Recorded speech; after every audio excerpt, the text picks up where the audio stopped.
رسول اللہ صلی اللہ علیہ وسلم نے اس وقت جب آپ کے گرد صحابہ کی ایک جماعت بیٹھی ہوئی تھی فرمایا کہ مجھ سے بیعت کرو اس بات پر کہ اللہ کے ساتھ کسی کو شریک نہ کرو گے، چوری نہ کرو گے، زنا نہ کرو گے، اپنی اولاد کو قتل نہ کرو گے، اور نہ آمدن کسی پر کوئی ناحق بہتان باندھو گے، اور کسی بھی اچھی بات میں اللہ کی نافرمانی نہ کرو گے۔ جو کوئی تم میں اس عہد کو پورا کرے گا تو اس کا ثواب اللہ کے ذمے ہے، اور جو کوئی ان بری باتوں میں سے کسی کا ارتکاب کرے اور اسے دنیا میں اسلامی قانون کے تحت سزا دے دی گئی تو یہ سزا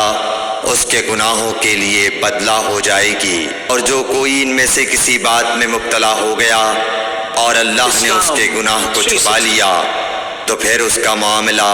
اللہ کے حوالے ہے، اگر چاہے معاف کرے اور اگر چاہے سزا دے دے۔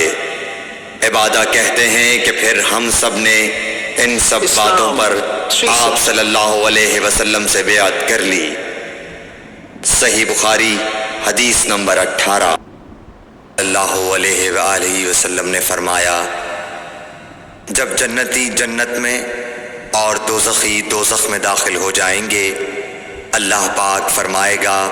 جس کے دل میں رائی کے دانے کے برابر بھی ایمان ہو اس کو بھی دوزخ سے نکال لو۔ تب